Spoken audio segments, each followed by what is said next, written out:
Welcome back, everybody. I am excited to introduce our next speaker for the Teacher Empowerment Summit.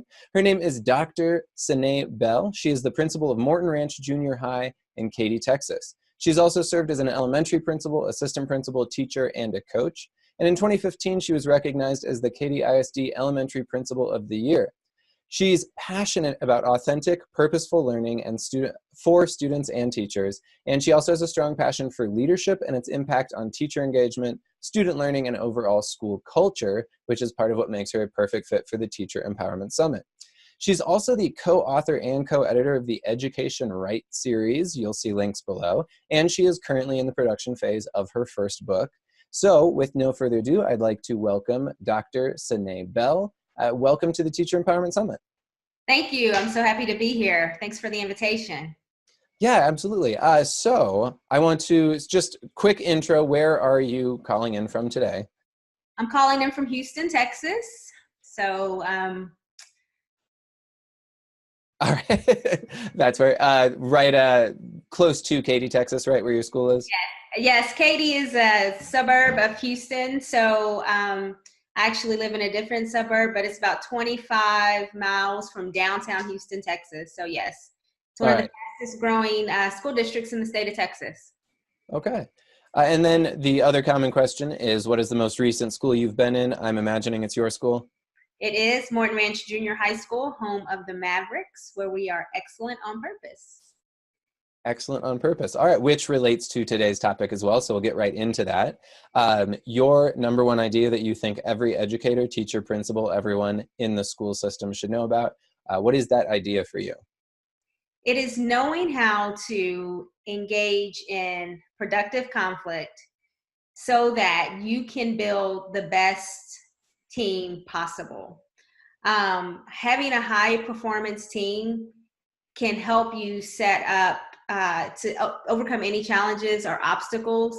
And that honestly is how you really get to the best that you could possibly be for your team, the best that your team could be for your school, and the better we are together, the better educators we become for our students. All right, so productive conflict. I know normally when we think of teams, conflict comes up. There, I think, are thousands of books written about conflict within teams, but typically in a negative way, not with the word productive in front of it. So I guess instead of the negative idea of conflict, what is productive conflict when you bring it up with relation to teams? So productive is the qualifier that really changes the trajectory of conflict when you put it in front of it, productive conflict. So conflict is inevitable. As long as there are people, there will be conflict, because conflict, when you say that word, it conjures up maybe negative emotions for people. They think about, oh gosh, I don't really want to engage in conflict. But conflict just means you have a different way of looking at this idea than I do. So it doesn't necessarily have to be personal. Like, I don't necessarily agree with your idea, but it doesn't mean I don't agree. I have to dislike you. I just think I see this idea in a different way. And I think what happens when we hear conflict, it automatically becomes personal. Everything in education is personal because we're dealing with people. So instead of looking at the idea and taking what you can from the idea and maybe adding something from your perspective to the idea, what we usually do when we think of conflict is we attach it to a person, and one or two things happen. We either don't say that, I don't really agree with that idea because, I don't like conflict, or we attack the idea, which in turn seems like we're attacking the person. So that's pretty much what happens in schools, in families and marriages, whatever. It's either I'm just gonna not say anything, or I'm gonna bite back and attack this. And so when it's productive, it's like, you know what? I see where you're coming from with this. Have you considered this? Or taking what you can, getting all the ideas on the table, and then putting your heads together to come up with one that everybody can live with. Like, this is the best idea. I'm going to take this and I'm going to take a portion of this, and I think we're going to really make some great things happen. All right, so you brought up the idea that does show up a lot is that part of it, is in word choice as well, but that attacking an idea often comes across as attacking people who have the idea. And we tend to, as teachers, I know anytime I think we get advice sometimes, we also then feel a little like, well, they don't know, or a little offended because, again, it always feels kind of personal. So do you have kind of a method for making sure that that conflict does not become personal in that way? Yes. So here's the thing. You can't just start engaging in this type of work if you haven't taken the time to build a team and to really talk about, number one, what are our collective agreements? What are we going to agree to? How are we going to agree to work with each other? What happens when there's an idea? How are we going to share ideas? How are we going to make sure that everyone's voice is heard? And that right there is the foundational pieces of engaging in productive conflict. As a team, agreeing to, not norms, not these are our norms. I'm about collective agreements, because collective means we're all in this together. And agreements mean that, yes, these are things that we've discussed, we've talked about. This is what I need to be my best, to produce my best work. And so by establishing the collective agreements and then working together to create a team. Some of the things that I've done with my teams, I like personality assessments, because again, when you don't really know people, you don't know who they are, how they work, you assume. And so in the absence of knowledge, you create this story, the story that your brain wants to hear about why this person is behaving in this manner. And then you could be totally missing the mark and really missing out on, some great ideas, or growing as a person, because you've completely shut down anything that this other person has said. And so taking the time to build your team and getting to know them and how they work is critical before you can even engage in productive conflict. Okay. For personality assessments, do you have specific ones that you like to use? Yes, I love one that's just really simple, and this is free. If you Google the National School Reform Faculty, this is called Compass Points. And this is something that you can do if you're working with a group of people. It assigns different directions with descriptions. So for example, a North type personality is kind of that, just do it. Let's just get out there and see what happens. They're just ready to run forward, fast, steam ahead. Whereas you have your East people who are kind of, they like to see the big picture. They like to kind of have a broad sense of where we're going. Your West people are your details. They need to know A, B, C. They have all of the questions that you could possibly think of, things that you haven't thought of. And then you have your South that are more, they're very relational. They want to make sure that everyone's included. They are all about making sure that everybody feels okay with what's going on. And so that right there is something that, you can do, and it's a processing tool that goes along with it, but it really does help put into perspective the people that you're working with. So for example, my first year as my first principalship as an elementary principal, I used to like to do things kind of a certain way because it made sense in my head. Well, when I did this the compass points activity, at that time I was a North. I'm like, let's just get after it. Let's go do it. The majority of my staff, they were West. And in the processing tool, it says, which direction do you have, the most difficulty, or you really have to work at working with this direction? And for a North, it was the West. And I said, no wonder we were driving each other crazy, because I was just like, those things don't even matter, guys. We're just going to get after it. And they were like, no, like, I need to know all these details. And so once I learned that about my staff, then I was able to switch my thinking and remember what they needed in order for them to feel safe and supported to do their best possible work. So that's one example. There's also the Strength Finder assessment that you can do, and it gives you your top 5 strengths with a very in-depth profile of each strength. And I tell you, it's spot on. And you take different assessments pretty quick, maybe 35 to 45 questions that you respond to fairly quickly, and then it gives you your personality, and it is crazy scary because it's spot on and you're like, oh my goodness. And so with that, you get a very in-depth report. And for previous teams, I have pulled the reports so that I could kind of study the people that I'm working with. So that's another one. And then there's also the DISC assessment, the DISC profile. That's free. Strength Finders, there is a fee, but it's worth it. But the DISC profile is free. And that gives you other kind of your values and how you like to work. And that's pretty spot on as well. So those are three of my like go-to that I think are just really important to do as a team. I've done it with my admin team. I've done it with teachers. I've done it with, and teachers discuss it.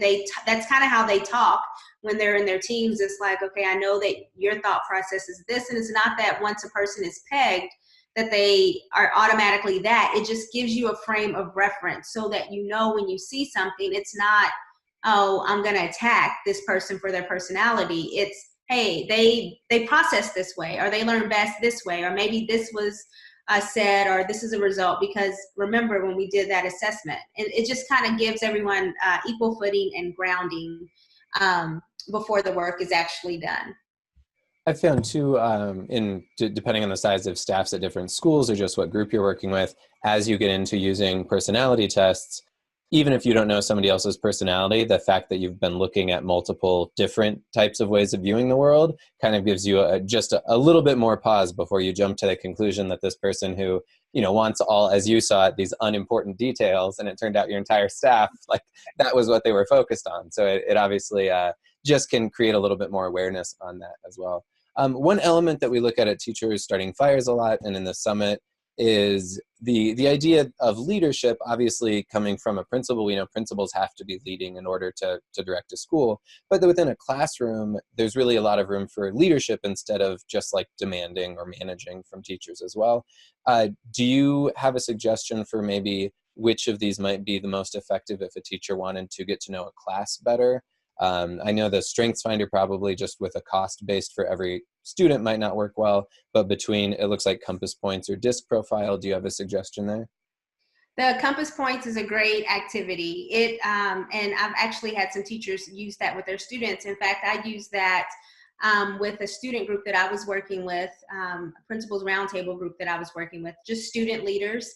And so we used the Compass Points, and it was just as effective as if I were working with adults. We processed it the same way. The kids, it was great to see the kids kind of identify who they were and how the direction really demonstrated, really represented their personality. They did fantastic with it.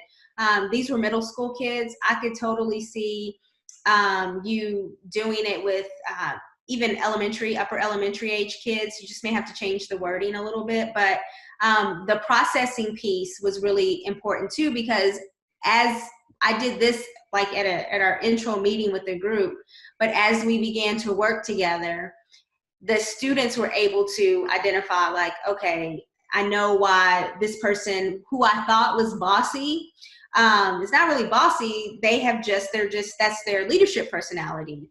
I've seen kids kind of pick a part of the processing tool is pick an animal that would best represent your personality. I remember one student was a North and she said a lion. She's like, because I like to take charge. And so it just kind of helps give kids some context. So I think that one is a fantastic one to use with students for sure. Okay.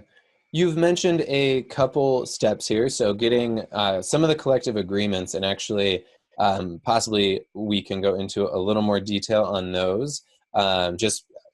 I know it sounds very similar. We do it with our students pretty often, where you try to establish classroom rules and have the students generate the normal behaviors, and that way they agree to them a little more. But I think we often forget to do that maybe with other adults that we're working with as well, and just tend to assume everyone will also agree with us because we're right all the time. As bad as that is, unfortunately, I think that does happen a lot in group dynamics. For collective agreements, what are some, additional steps on that? Maybe some concrete steps that teachers or principals that want to start creating that within a PLC group or within a classroom or within the school overall should think about? So this is something that I use with all of my teams, all of my departments create collective agreements, teacher teams, PLCs create collective agreements. And what it is, you can have your general norms. We'll mind our technology, we'll be on time, we'll start on time, but the collective agreements, it actually takes about an hour or so to do this activity. And people they think about when they worked in the best group that they could possibly think about. Like, what was it that made that group extremely high functioning and great quality experience? And they write an idea down on a sticky note, one idea on each sticky note. And so what that does, it kind of puts us, takes you back a little bit to a great time, because you want to remember the things that were in place to make you feel the way you felt. When you felt supported, you were able to produce your best work. And then we share those out and chart what everyone is saying, like the different things that come up, like we respected one another, we listened to each other's ideas, whatever comes out. And then we begin to kind of group those and start to find the common themes and similarities. It's best not to go beyond, I would say 6, maybe, because you can't remember that. And then once everyone gets to share, so everyone has a voice in what those agreements are, which holds the group honest, because I can tell you, I've had times when like a teacher may come in and they may be having a conflict with someone in the group. And it's easy to come and say, hey, you know what, they're not holding up their end of the bargain, or they're doing this or that. And I'll say, well, what are your collective agreements? And I said, well, what did that person say when you mentioned, hey, we're not sticking to our collective agreements? And they're like, I didn't do that. That's a really good idea. I'm gonna go back and do that. So it keeps the group on the same page. We review them before every meeting. It's on all of our agendas. And it's because everyone had a voice in creating it. No one said, hey, these are our norms. Are you okay with that? No, we all said that this is how we will behave. It really has helped with issues that may have come up with conflict, and it gives people language, I think, to go in to have a courageous conversation when it's necessary. In having done this with several groups, or quite a few, it sounds like, do you see, or can you suggest maybe a couple of the most common or effective of the collective agreements that have come up, or should it be completely generated by each group? So it's generated by each group, but I'm gonna tell you one that must be on the sheet, this chart paper, is confidentiality.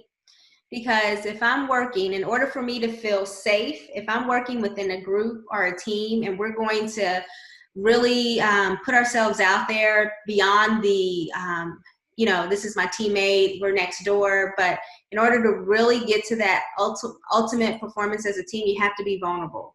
And so if I'm sharing something with a group, I have to know that what I'm sharing is confidential in our group. And so confidentiality is one that I think definitely has to be on there, because everyone needs to know that what they say and what they share is safe in that space.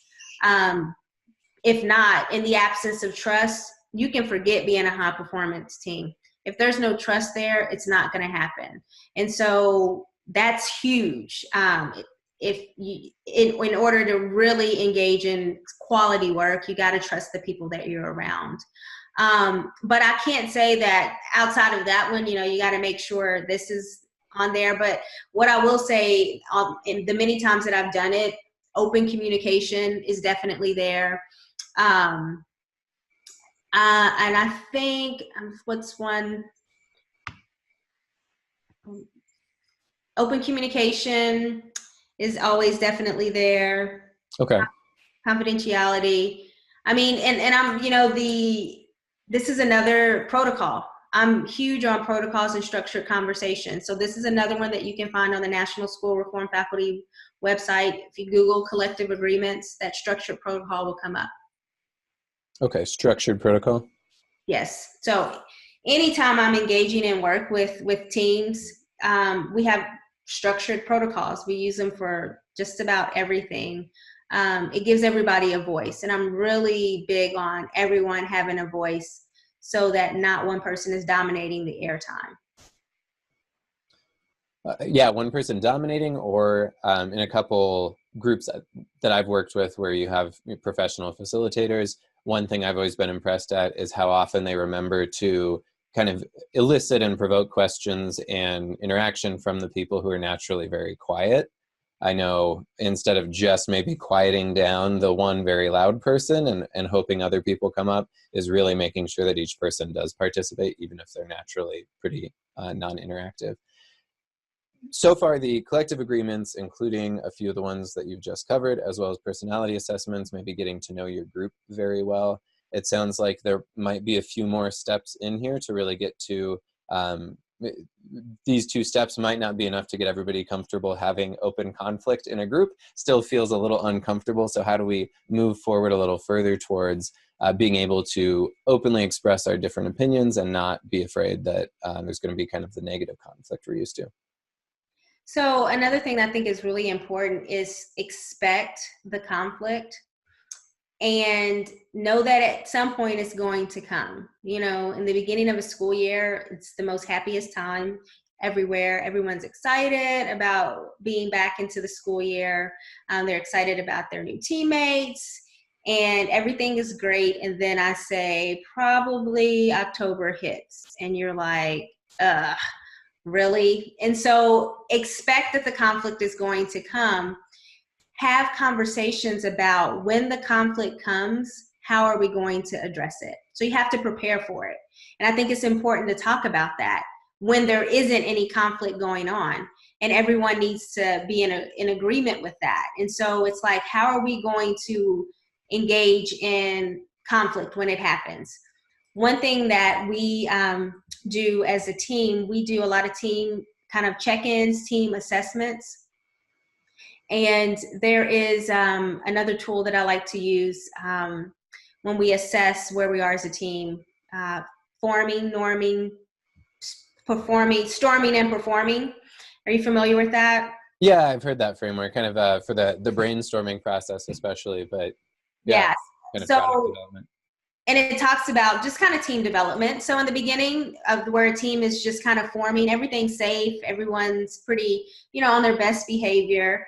But then you get to that point where you begin to, you're norming, where you're figuring things out. People's, quirkiness may come out. You start to maybe push back on different ideas. And then you move to the storming phase. And that's when the conflict comes in. And so we prepare as a team, we talk about how we're going to engage in this. What will be, I like to say, the rules of engagement, so that we know when it comes, we have a plan for how to deal with it. So I think it's really important to create that plan for your team. And that's definitely just checking in with the team, doing team check-ins.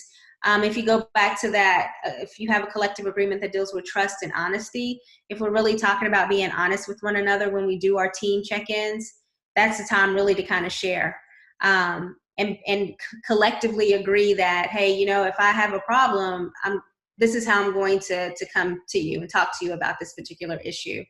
I think another thing that's really critical is to commit to handling the conflict, knowing that once it peeks up its little ugly head, we have to discuss it. And if both can't come to that agreement, at least one person needs to be the person that brings that to the forefront, that brings that to the table. Because if not, all the work that you put in place by engaging in teamwork, getting to know one another, really establishing your framework for how you'll work, it was all in vain. Because as soon as conflict comes, and if you prepare for it, it's coming, and you don't address it, everything that you did before that, it doesn't matter. It was a waste. Okay. The idea of the conflict showing up, I really like preparing for conflict in kind of, I guess preparing your ship for the storm before the storm is there, obviously, is a logical thing to do with a physical boat of some kind. But I guess we don't do that with our groups and relationships all the time. Getting to that agreement of how you're going to deal with conflict before you get there. One thing that kind of comes to mind is either we'll give them the benefit of the doubt and say a teacher that started partway through and missed all of the agreements, or I think we all know there might be a teacher in maybe not your school, hopefully, but many schools where maybe they don't necessarily play by all of the rules that everybody agreed to at the beginning. As a principal, dealing with that, or I imagine as a teacher dealing with the same idea between a couple of students, how do you address that teacher that does seem to want maybe the negative side of conflict, or that team member that doesn't seem to want to be productive so much as wants to have some of that conflict? Mm-hmm. Well, those teachers don't exist. What are you saying? Of course, no, we're all completely trained professionals and no one would ever disagree with somebody else. Yeah, so for me, I deal with that all the time, And I was just actually talking with a colleague of mine just yesterday about this same issue that they were going to have to address on their campus. And this colleague was asking for, what do you do when you have two employees, two coworkers who have to work closely together and they do not get along? And I said, we bring it to the table. Usually, if it makes its way to my space, I always ask, how do you want me to help? How do you want me to assist? Have you spoken to this person? And if they're like, well, yes, or no, I'm like, what can I do? So if it comes to my level, I usually bring them in and we have a conversation about it. I talk about, we're not going to have, we're going to address the elephant in the room. We're not going to have teachers lounge conversations and parking lot conversations because that's not productive. Obviously, there are some things that you need that you're not receiving from this other person, and vice versa. You need some things that you're not receiving, and that's why we have this conflict. So the productive thing to do is to really talk about what is it that you feel you're not receiving, or what is it that you need in order to do your best work on both ends. And I allow them to share. And so we try to figure out what's missing. There's a piece missing somewhere, and that's why we're at this point of conflict. And I'm gonna tell you, usually after that conversation and we dialogue about it and we use statements such as I feel instead of, you do this and you never do that and you always do that. I feel, because that's our perception. Doesn't necessarily mean it's their intention to make you feel that way, but how you are being treated or what you've seen, you perceive that this person is doing this because, but that may not be their intention. So I always say, I assume good intentions till given otherwise. I really believe that people are doing the best that they can with what they know. And it's only fair to bring something to someone's attention if, and not to just not ever let them know, but you have these unspoken expectations, but you never told the person, hey, in that meeting when we were working on this lesson plan and you said, that idea is just not going to work or it's horrible. I mean, that really made me feel you didn't value what I was saying. And so that person may not even have thought like, well, it wasn't your idea. It was just, I was thinking of, and so it's just really trying to get down to the root cause. And I would say for the most part, once we get to that point, we're really able to resolve and repair the harm and move forward in that relationship. And there have been instances where some people are just difficult and they're not interested in that. And that's a different talk for a different day. But okay. be aware, some people are just difficult, but I do like, we had a teacher at my school that a bit of a dark sense of humor, but when we did inspirational quotes, I always remember the one they chose was, never assume malice when it might be incompetence. But it sounds like in this case, maybe not as harsh as incompetence, but don't assume malice when it could just be an honest mistake or not realizing how you're making somebody feel. So is there anything missing from the idea of this productive conflict? And now obviously in a half-hour interview, people have not fully gained every single skill that they need in order to facilitate a group because people have entire professions dedicated just to this activity of getting professional and teacher and corporate groups working more effectively. But it's a very great set of starting steps. Is there anything that is missing from this framework that we haven't covered yet that should be included for productive conflict?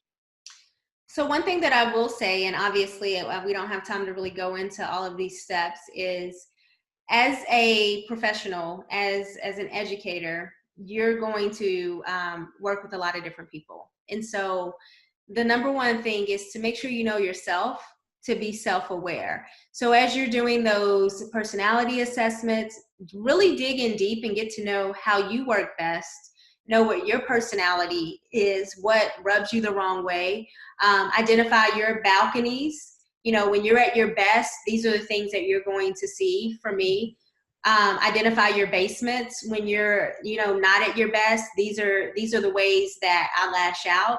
So for example, I know when I'm at my best, I'm able to pull others in, and I listen to ideas, and it's shared decision making, and it's all about the group and it's about the team. When I'm not at my best, it's when I don't feel like I can trust the people around me, so I retreat and I come in. I'm not going to share. I will maybe lash out. So like, I know myself. There isn't anything that anyone is going to tell me about myself that I can't say, yeah, you're right.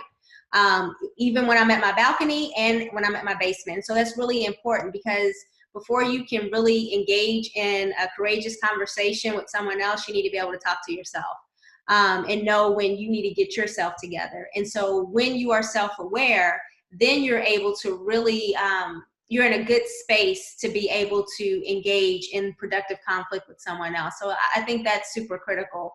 And secondly, I think knowing how to like plan yourself, how you're going to engage in a conversation when you have to address someone about a particular issue that you may be struggling with on a team. It's nothing wrong with role playing. You know, I never go into, in fact, do not go into a conversation and think it's going to be productive if you are very upset or heated. Take some time, step back, think about all the things that you want to say. Think about a potential response that that person may have. Think about your counter response, write it out, know what the outcome is that you're seeking. And I ask people that a lot when I'm having to resolve conflict. What outcome are you seeking? Because we can spend hours complaining and talking about the issue, but never get to the outcome. And so know the outcome that you're seeking and map out what you're going to say. There's absolutely nothing wrong with that at all. It kind of gives you the confidence to, number one, have the conversation, but number two, the time to really think and process about what you want to say and the responses, the potential responses that you may get from the person that you're speaking with. Those, I think the last 2 minutes are something people could definitely replay several times and get the entire structure down as well. That just, it kept occurring to me over and over again as well, where we might think about all that and maybe prepare for it for something we consider like a big conflict with another coworker, but how important it would be for teachers to remember that even with just any conversation with a slightly problematic student as well, to really have every one of those pieces of conflict in place before they go and talk to them. Because I know I hit the microphone, but I experienced it plenty myself as a teacher, and I know many other teachers who have definitely had conversations not go as well as they should have with students, especially as you get caught in personally. I also, well, this interview will go into our team building day as a very team-based interview. Obviously, having all of those tips and tricks for mindfulness and awareness from the self-paced day also is very important. Now, you actually, if people have not mastered the entire realm of effective team building and productive conflict from this interview, which I don't think anybody in the world could, and they want to know more, find out a little bit more, I know you've got a website and you do some work as well outside of just your school. Can you tell people kind of how they could find more of you and what they, what their options are for learning more about this? Sure. I have my blog, which is saneebell.com. And there I just share different thoughts about lots of different things. Also, I discuss this notion of productive conflict in volume 2 of education right now, and you can order that via Amazon. It's published through Routledge. And then coming this summer, I have my first individual book. It's called Be Excellent on Purpose, Impactful, Intentional Strategies for Impactful Leadership. Brain fart right there. And in that, I talk about a lot of different aspects related to everything that we've discussed: building teams, giving feedback, engaging in productive conflict. And I share more tips and strategies in that book. And that will be coming out this summer in June. Excellent. And we will still be able to, if you would like, I would be very happy to share a link for that book once it comes out with the people that attended the summit as well. And the other websites and links we'll have below your video in our, as we share the videos as well.